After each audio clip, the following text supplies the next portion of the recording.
Hi friends, एक बार फिर मैं आपके सामने हूँ एक इम्पॉर्टेंट टॉपिक डिस्कस करने के लिए। टॉपिक डिस्कस करने से पहले मैं चाहूँगा कि मैं आपसे एक रिसेंटली एक केस डिस्कस करूँ जो मेरे पास आया। एक 16 साल की लड़की जो एक एक्यूट नेक पेन, डिजीनेस यानी कि उसको चक्कर आ रहे थे, हेडेक काफ़ी तेज़ था, उसके साथ आती है। कोई फीवर नहीं है, कोई इन्फेक्शन के साइन एंड सिम्टम्स नहीं है उसको।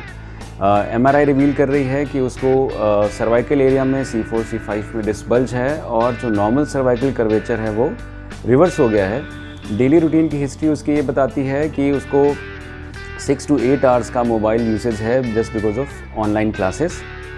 तो कलेक्टिवली ये सारे सिम्टम्स जो हमें बता रहे हैं उसको हम कहते हैं टेक्स्ट नेक सिंड्रोम। अब ये टेक्स्ट नेक सिंड्रोम क्या है? ये अभी 21st सेंचुरी का एक इमर्जिंग सिंड्रोम है। इसके साथ हम लोग नोमोफोबिया भी बाद में डिस्कस करेंगे। What is nomophobia? That is no mobile phone phobia which is recently emerging as a 21st century new syndrome. But पहले हम लोग ये टेक्स्ट नेक सिंड्रोम के बारे में डिस्कस करते हैं। तो ये टेक्स्ट नेक सिंड्रोम आता क्यों है? अगर आप देखें तो रिपीटेडली हम लोग नेक को फॉरवर्ड रखते हैं, काफ़ी टाइम तक रखते हैं while we are watching something on mobile और tablet and while we texting also. So इतना टाइम दिन भर में हम स्पेंड करते हैं कि नेक पर एक ट्रेमेंडस स्ट्रेस जो लगातार बना रहता है, उसकी वजह से आपके लिगामेंट्स में इंजरी हो सकती है, आपको डिस्क बल्ज की प्रॉब्लम हो सकती है, आपके मसल में स्पाज़म आ सकता है, आपकी नर्व कंप्रेशन की प्रॉब्लम हो सकती है। तो कलेक्टिवली हम टेक्स्ट नेक सिंड्रोम को मस्कुलोस्केलेटल नेक पेन भी बोल सकते हैं।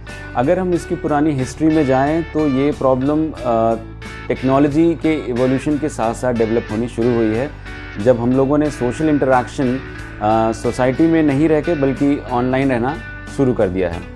तो WHO ने भी इस प्रॉब्लम को यानी कि नेक पेन को ग्लोबल बर्डन इंडेक्स में 8th नंबर पे रखा है, जिसकी वजह से स्पेशली टीनेजर्स की प्रोडक्टिविटी हैम्पर होती है। एंड ओवरऑल अगर हम देखें तो ये डिसफंक्शन और डिसेबिलिटी इंडेक्स पे भी 4th नंबर पे आती है प्रॉब्लम, जिसकी वजह से चाहे स्कूल हो, चाहे कॉलेज हो या ऑफिस हो, जिसमें जो परफॉर्मेंस है वो हैम्पर होता है।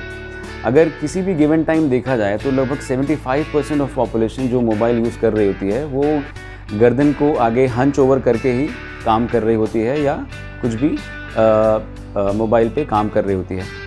तो इन प्रॉब्लम्स की वजह से धीरे धीरे आपके नेक में जो प्रॉब्लम डेवलप हो रही है उसमें सिर्फ नेक पेन ही एक अकेला सिम्टम नहीं हो सकता है। अब अगर इस चीज़ को हम समझने की कोशिश करें कि ये चीज़ क्यों होती है या इसकी पैथोलॉजी को समझने की कोशिश करें, तो पहले ये समझिए कि एक नॉर्मल हेड साइज़, एक ग्रोन हेड साइज़ जो है, जो आपका स्कल है, उसके अंदर ब्रेन है, तो ये पूरा जो एक सेगमेंट है बॉडी का, इसका नॉर्मल जो वेट होता है वो 5 kg के अराउंड होता है। और ये 5 kg का जो आपका स्कल का वेट है, ये आपको आपकी स्पाइन को नॉर्मल या न्यूट्रल पोजीशन में ही फील होता है। The moment you bend it forward like 15 degrees पे अगर आप इसको बेंड करते हैं तो यही 5 kg आपकी सर्वाइकल मसल्स को 12 kg की तरह परसीव होता है। 15 डिग्री से और आगे अगर आप 30 डिग्री तक जाते हैं फॉरवर्ड बेंड करने में तो ये बढ़ के 18 kgs के बराबर हो जाता है। अगर आप इसी एंगल से और ज़्यादा आगे बेंड करके काम करने लग जाएं या मोबाइल यूज़ करने लग जाएं, लाइक 45 डिग्री तक अगर आप चले जाते हैं तो उस टाइम पर इसका आपके स्कल का वेट जो है वो ऑलमोस्ट 20 to 23 kgs के अराउंड आपकी नेक मसल्स को परसीव होने लग जाता है।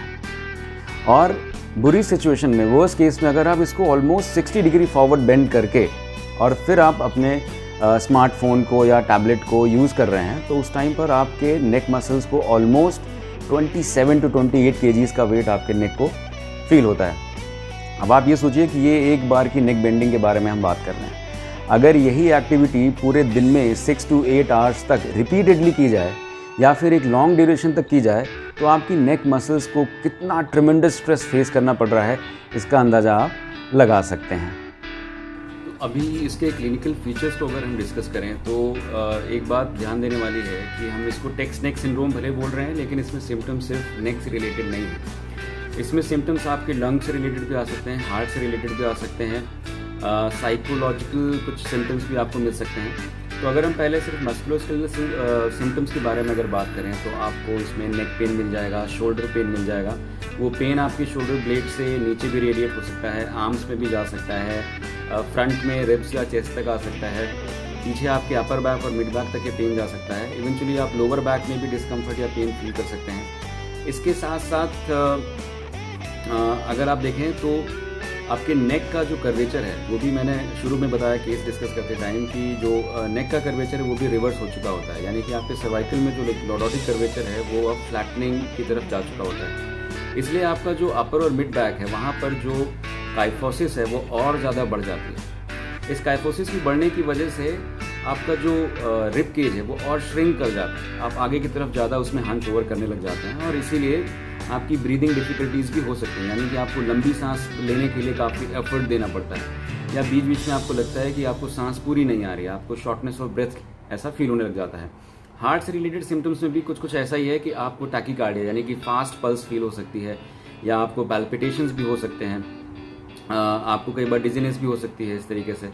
सिमिलरली अगर हम साइकोलॉजिकल सिम्टम्स के बारे में बात करें तो आप ये मान के चलिए कि इसमें टीनेजर से लेके और एक ग्रोन अप एडल्ट तक हर किसी को साइकोलॉजिकल सिम्टम्स फील हो सकते हैं। और सिम्टम्स में आपको कम्युनिकेशन आपका जो एक स्किल है वो आपको लगता है कि ये कॉम्प्रोमाइज़ हो रहा है, इरिटेबिलिटी आपके बिहेवियर में बहुत ज़्यादा बढ़ जाती है, you feel anxious, you feel stressed. और ये सारी चीज़ें चूँकि तुरंत नहीं आती हैं, इसलिए most of us are not actually taking care of this at all. और जैसे जैसे उम्र के साथ साथ ये चीज़ें इकट्ठा होती जाती हैं और तब जाके हमें पता लगता है कि ये हमारी क्वालिटी ऑफ लाइफ को भी हैम्पर कर रही है। तो इसलिए इस प्रॉब्लम को एक कलेक्टिवली हमें देखने की ज़रूरत है, ये सिर्फ नेक को ही असर नहीं डालती। एक और इसमें इम्पॉर्टेंट चीज़ है कि पिछले 1.5-2 साल से हम देख रहे हैं कि काफ़ी लोगों का वर्क फ्रॉम होम कल्चर जो है वो चल रहा है ऑफिस का। बच्चों की ऑनलाइन क्लासेस चल रही हैं और जो एम्प्लॉयड लोग हैं वो घर से ही वर्क फ्रॉम होम कर रहे हैं। इस सिचुएशन में एक चीज़ और देखने को मिलती है कि ना बच्चों के लिए ना ही बड़ों के लिए अर्गोनॉमिकली डिज़ाइंड वर्क प्लेसेस हैं, यानी कि उनके टेबल की हाइट, उनके चेयर की बैक सपोर्ट और उनके लैपटॉप की हाइट या फिर मोबाइल को रखने का एंगल, ये सारा कुछ जो है बहुत ही कॉम्प्रोमाइज़ रहता है।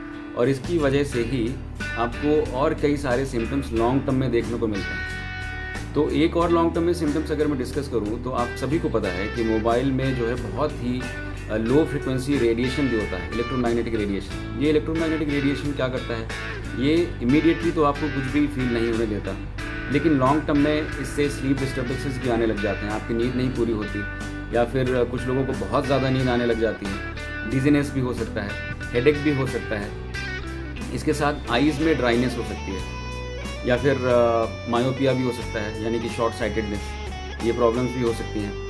तो और देखें इसके साथ तो कुछ लोगों को रिंगिंग इन ईयर्स, कान में जो है वो सीटी बजने जैसा भी फील होता है कुछ लोगों को। तो ये प्रॉब्लम भी मोबाइल के लॉन्ग टर्म एक्सपोजर की वजह से आ सकता है। कुछ लोगों में लो इम्यूनिटी भी डेवलप हो जाती है, उनका इम्यून सिस्टम भी जो है वो धीरे धीरे कम काम करने लग जाता है, या वो भी कॉम्प्रोमाइज़ हो जाता है, और वो लो इम्यूनिटी यानी कि मल्टीपल इन्फेक्शंस के चांसेस हो सकते हैं या रेगुलर इन्फेक्शंस के चांसेस हो सकते हैं। उसके साथ साथ बच्चों में देखा गया है कि attention deficit hyper activity syndrome यानी ADHD या फिर ऑटिज़म के सिम्टम्स भी ऐसे बच्चों में जल्दी देखने को मिलते हैं जो मोबाइल एक्सपोजर में शुरू से ही बहुत हाईली मतलब बहुत लंबे टाइम के लिए एक्सपोज हो रहे हैं शुरू से। तो छोटे बच्चों से लेके ग्रोन अप एडल्ट्स तक हर किसी को कुछ ना कुछ सिम्टम्स इसमें आ सकते हैं, और ये सिम्टम्स हार्ट रिलेटेड भी हो सकते हैं, ब्रेन रिलेटेड भी हो सकते हैं, लंग से रिलेटेड भी हो सकते हैं, मसल से रिलेटेड भी हो सकते हैं, आइज़ से रिलेटेड भी हो सकते हैं, और ओवरऑल आपके साइकोलॉजिकल एक जो पैटर्न है या बिहेवियर है उसमें भी काफ़ी कुछ चेंजेस लेके आ सकते हैं। साइकोलॉजिकल इफ़ेक्ट्स के बारे में अगर हम थोड़ा और डीप से इसको समझने की कोशिश करें तो इसमें सिर्फ यही इम्पोर्टेंट नहीं रखता है कि कितने घंटे आपने स्मार्टफोन यूज़ किया, किस पास्चर में यूज़ किया, बल्कि कंटेंट क्या रहा उस बीच का। यानी कि बच्चे आजकल ऐसा भी हो रहा है कि सिर्फ ऐसा नहीं है कि मोबाइल ही यूज़ कर रहे हैं क्लास करने के लिए, उसके अलावा भी काफ़ी कुछ मोबाइल में उनको देखने की फ्रीडम रहती है आजकल। ऐसे में बहुत वायलेंट कंटेंट देखने के साथ साथ बच्चों में बिहेवियर चेंजेस भी आने लग जाते हैं, स्कूल में बहुत पुअर परफॉर्मेंस हो जाता है उनका। सोशल आइसोलेशन भी एक इम्पॉर्टेंट चीज़ है जो देखी जा रही है कि बच्चे जो है वो सोशल इंटरेक्शन करने से पीछे हटने लग जाते हैं, यानी कि उनका जो एक कम्युनिकेशन स्किल है वो भी धीरे धीरे कॉम्प्रोमाइज़ होने लग जाता है। इसके साथ साथ स्ट्रेस, एंग्जाइटी, बिहेवियर में बहुत इरिटेशन या इरिटेबिलिटी फैक्टर बहुत ज़्यादा बढ़ने लग जाता है, स्ट्रेस एंग्जाइटी उनको बचपन से आने लग जाती है। और लास्ट वीडियो में हम लोगों ने डिस्कस किया था कि जिन लोगों में ऐसे सिम्टम्स आ रहे हैं उनमें अल्टीमेटली क्रॉनिक स्टमक की डिसऑर्डर्स या डिजीज़ भी होने के चांसेस रहते हैं, माइग्रेन की प्रॉब्लम भी आने के चांसेस रहते हैं। तो ये सारा कुछ कहीं ना कहीं आपके मोबाइल एक्सपोजर पे भी डिपेंड कर रहा है। ये सारा कुछ समझने के बाद अब अगला क्वेश्चन आता है कि इसको रोका कैसे जाए या प्रिवेंशन स्ट्रैटेजीज़ क्या क्या हो सकती हैं। तो इसके लिए सबसे इम्पॉर्टेंट चीज़ है कि awareness regarding this problem, precautions to be taken while working on smartphone or the tablets or even laptops. Third is exercises or yoga, and the fourth one is physical therapy. Why I'm putting the physical therapy at number 4? Because अगर previous चीज़ें आपने avoid की हैं तो definitely आप जिस stage में पहुँचेंगे वहाँ पर आपको physical therapy की ज़रूरत पड़ेगी। लेकिन अगर आपने शुरू से ही if you are aware of this problem तो obviously बात है कि आप repetitions कम करेंगे, लंबे टाइम के लिए मोबाइल फ़ोन, स्मार्टफोन या टैबलेट्स को नहीं यूज़ करेंगे, रेपिटेशंस को कंट्रोल में रखेंगे, फ्रीक्वेंट ब्रेक्स लेंगे, अपने वर्क स्टेशन को अर्गोनॉमिकली डिज़ाइन करने की कोशिश करेंगे, लार्ज आइटम्स को हाथ में बहुत ज़्यादा होल्ड नहीं करेंगे, नेक को बहुत ज़्यादा बेंड नहीं करेंगे, अपने मसल की स्ट्रेंथनिंग का भी पूरा ख्याल रखेंगे, एक एक्टिव लाइफस्टाइल को आप अपनाएंगे।